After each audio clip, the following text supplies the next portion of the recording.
The Miracles on Honeybee Hill. It's quite an interesting little movie.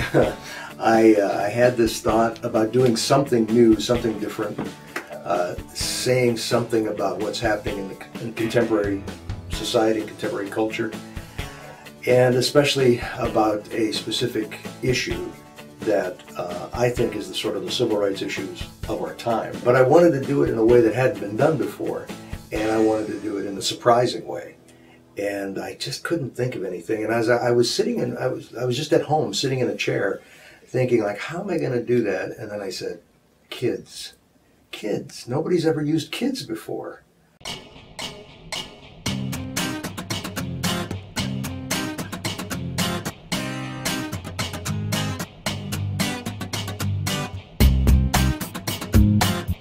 So now we had the kids, the students, or the little kids, to put the movie together, and then there was the question of now making it happen. How are we going to make it look? The director ultimately is in charge of the movie, you know, the creative anyway. And so, you know, I look at that and think, oh, I got nothing to cover. Where do I go now? What do I do? Why did I do it that way? Why didn't I think, you know? Because this is supposed to be a fairy tale. I mean, it's told like a fairy tale. And that's what I like about it. I like the idea of telling a movie in codes, as they call it, that everyone is familiar with. Hi, everyone. Hi, Millie.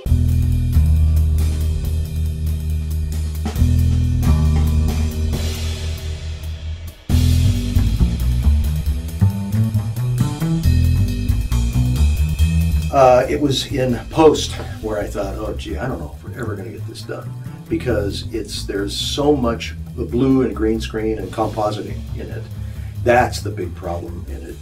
There are blue screens and green screens in the background, and what we have to do is then take other video, other images, and composite, drain the green, stick the picture of the whatever it is, the background, in that shot, and then put it together, composite it together.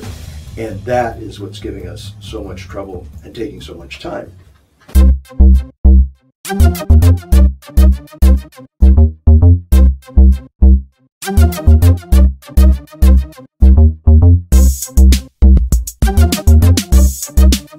My role as art director is pretty much monitoring and making sure that the artistic feel of the film is carried out throughout every stage of production. As a post-production supervisor, right now I'm in here with a group of animators working on animations for this movie, animated sequences for The Miracles on Honeybee Hill. This is the first movie I've worked on, so I've learned a lot that I did not know before. Since the movie was actually made, I've learned everything that I know right now about animation. Millie is the main character, a young woman that is a very nice person, lives in a little town on the top of Honeybee Hill, and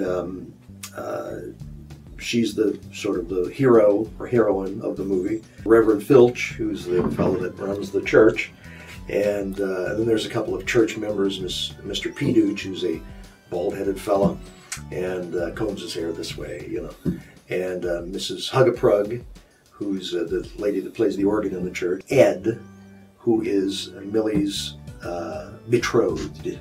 There's a visitation by God. God shows up. He is played by David Lawrence, and I've asked David to join me in so many movies. Wallace, he was in the Wallace movie, he was in the Charlie Wu movie, he was in a little movie called Wait.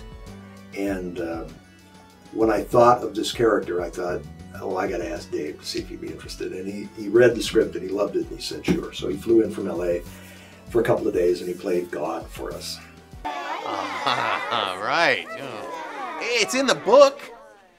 And I mean to love one another, even the crabby and annoying. Well, the moment I knew I was doing this film, I immediately went to God and said, can I tail you for a day or so? And he said, yes! And then I said, okay, great, that'd be awesome. When should I be there? 7! And so it was that way all day long. It's like, God, you think getting those kids' attention in the studio is tough? can you imagine getting 6 billion people's worth of attention? You know, he has to have a big voice. It was very interesting. The kids have been great. I think I fit in well because I have that same childlike mentality. Like, I want to jump around and eat pizza and vomit all day long.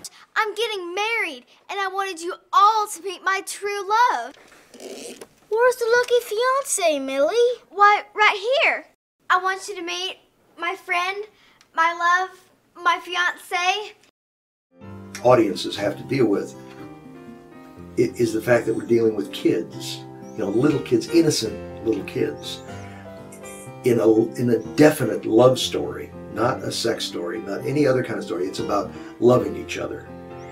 And I don't know, maybe you know, maybe I was trying to do what Jesus said about suffer the little children come unto me, enter the kingdom of heaven as a child, all those things. You know, I'm thinking, if I just tried that, maybe another message will get through. I don't know.